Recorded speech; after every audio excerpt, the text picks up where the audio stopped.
بسم اللہ الرحمن الرحیم صلو علی الحبیب اللہم صلی علی سیدنا و مولانا محمد مبارک وسلم وصلی علیہ۔ بسم اللہ الرحمن الرحیم قل سیروا فی الارض ثم انظروا کیف کان عاقبۃ المکذبین قل لمن ما فی السماوات والارض قل للہ کتب علی نفسہ الرحمہ لَيَجْمَعَنَّكُمْ إِلَى يَوْمِ الْقِيَامَةِ لَا رَيْبَ فِيهِ الَّذِينَ خَسِرُوا أَنفُسَهُمْ فَهُمْ لَا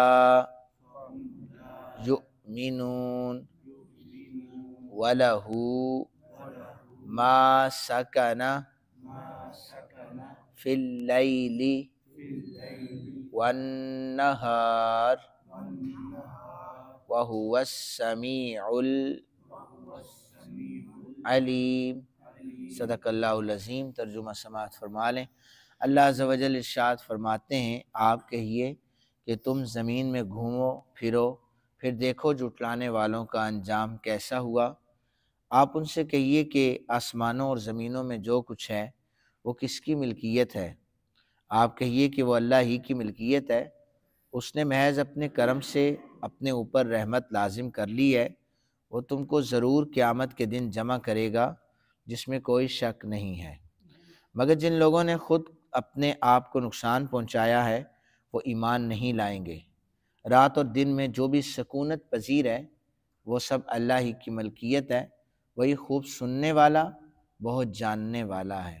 ان آیات کا ترجمہ ہے، پہلی جو آیت مقدسہ ہے کہ تم زمین میں گھومو پھرو پھر دیکھو جھٹلانے والوں کا انجام، اس سے مراد یہ ہے اللہ تعالیٰ نے نبی اکرم صلی اللہ علیہ وسلم کو فرمایا، اے محمد صلی اللہ علیہ وسلم، یہ جو تمہارا مذاق اڑا رہے ہیں، جو پچھلی آیتوں میں استہزاء کے حوالے سے جو سزائیں ملی، جن بڑے بڑے کفار نے نبی اکرم صلی اللہ علیہ وسلم کا مذاق اڑایا پھر انہیں سزا دی گئی، تو یہاں پر فرمایا کہ زمین میں وہ لوگ سفر کرو، تفتیش کرو، اور تم سے پہلے کافروں پر تکذیب کرنے کی وجہ سے انبیاء علیہ السلام کی کیسے کیسے عذاب آئے، ان کے آثار دیکھو، ان کے نشانات دیکھو، اس کے متعلق لوگوں سے خبریں معلوم کرو کہ جو بنی اسرائیل کے انبیاء کو جھٹلایا کرتے تھے، ان تکذیب کرنے والوں کی حالت اللہ عز و جل نے کیا کر دی تھی۔ یہ بیسیکلی تسلی ہے نبی اکرم صلی اللہ علیہ وآلہ وسلم کو۔ یہاں پر فرمایا کتب علی نفسہ الرحمہ، اللہ تعالیٰ کی رحمت کے حوالے سے حضرت ابو ہریرہ رضی اللہ تعالی عنہ حدیث پاک کے راوی ہیں، بیان کرتے ہیں کہ سید عالم صلی اللہ علیہ وآلہ وسلم نے فرمایا، جب اللہ نے مخلوق کو پیدا کیا تو اپنی اس کتاب میں لکھ دیا جو اس کے پاس عرش کے اوپر تھی، کیا لکھا کہ بے شک میری رحمت میرے غضب پر غالب ہے۔ کوئی شخص جتنا گناہ گار ہو جائے وہ کم از کم یہ ضرور اللہ کی بارگاہ میں رجوع کرے کہ مالک میرے گناہ جو ہیں یہ چھوٹے ہیں، تیری رحمت بہت بڑی ہے۔ اس کی رحمت پر انسان کو یقین ہے، اور ہمیں اپنی ہمیں اپنی نمازوں پر، عبادات پر کوئی امید بھروسہ نہیں ہے۔ ہاں، ہمیں اللہ کی رحمت پر بھروسہ ہے کہ وہ ہماری بخشش اور مغفرت اپنی رحمت سے فرمائے گا انشاءاللہ۔